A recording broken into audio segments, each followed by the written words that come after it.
Mumbai metro में सबसे पहले बात करते हैं बीजेपी की दूसरी लिस्ट की।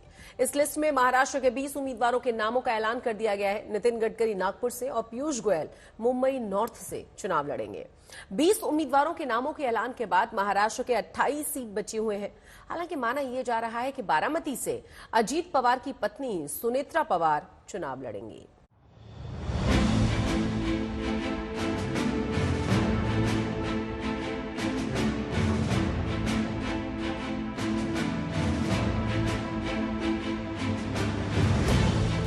केंद्रीय मंत्री नितिन गडकरी की उम्मीदवारी तय हो गई। एक बार फिर से वो नागपुर से चुनाव लड़ेंगे।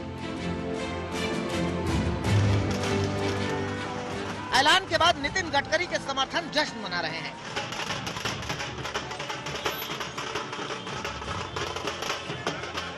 लेकिन गडकरी के नाम का इंतजार उनके समर्थकों से ज्यादा उद्धव ठाकरे को था, जो बार बार उन्हें महाविकास आघाड़ी की ओर से लड़ने का न्योता दे रहे थे।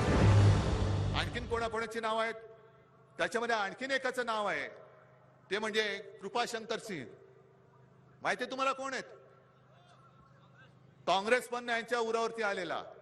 अहो नितीनजी सोडून द्या भाजपा, राहा उभे, आम्ही महाविकास आघाडीकडनं तुम्हाला निवडून आणतो। दाखवा महाराष्ट्राचं पाणी, दाखवा महाराष्ट्राची धमक, दाखवा। महाराष्ट्र दिल्ली समोर कधी झुकला नाही। उद्धव को न्योते पर तब फुल स्टॉप लग गया जब बीजेपी ने 72 उम्मीदवारों की लिस्ट जारी की। उस लिस्ट में नितिन गडकरी और पीयूष गोयल समेत महाराष्ट्र के 20 उम्मीदवारों के नाम हैं। तो कुल मिलाकर बीजेपी ने महाराष्ट्र में सेफ गेम खेला है। 20 में से 6 नए चेहरों को मौका दिया गया है, जिनमें से पीयूष गोयल, सुधीर मुनगंटीवार और पंकजा मुंडे ये बड़े नाम उभरकर सामने आ रहे हैं।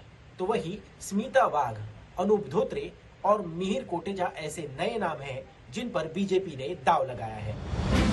मुंबई की 2 सीटों पर उम्मीदवारों के नाम का ऐलान हुआ है और दोनों जगहों पर मौजूदा सांसदों के टिकट काट दिए गए हैं। मुंबई उत्तर पूर्व से मनोज कोटक की जगह मिहिर कोटेचा को उम्मीदवार बनाया गया है। वहीं मुंबई नॉर्थ से मौजूदा सांसद गोपाल शेट्टी की जगह केंद्रीय मंत्री पीयूष गोयल को उम्मीदवार बनाया गया है।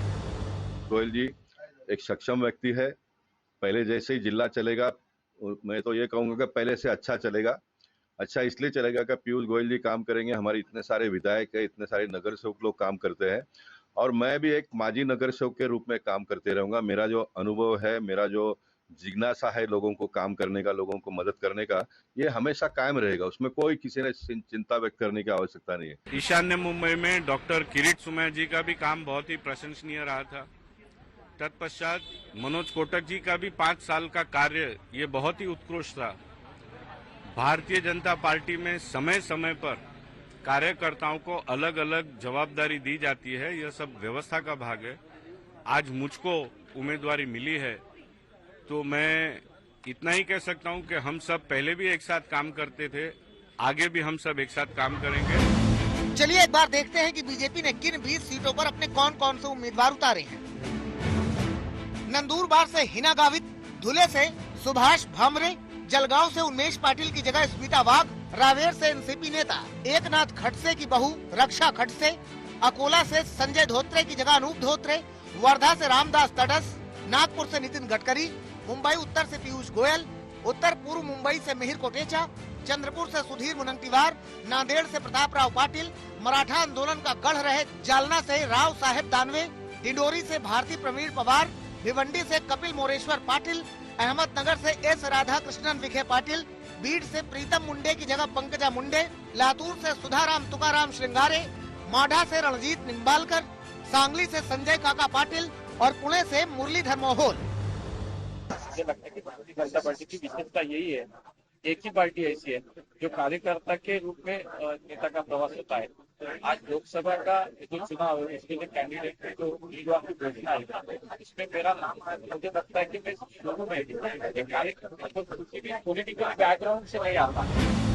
हालांकि महाराष्ट्र के सत्तारूढ़ गठबंधन में अभी सीटों का बंटवारा नहीं हुआ है, लेकिन 48 सीटों में से 20 सीटों पर बीजेपी ने उम्मीदवार उतार दिए हैं। देखने वाली बात होगी कि बची हुई 28 सीटों में से शिंदे और अजित पवार के गुट के हिस्से कितनी सीटें आती हैं। सौरभ वक्तानी और मुस्तफा शेख के साथ ऋत्विक भालेकर, मुंबई आज तक।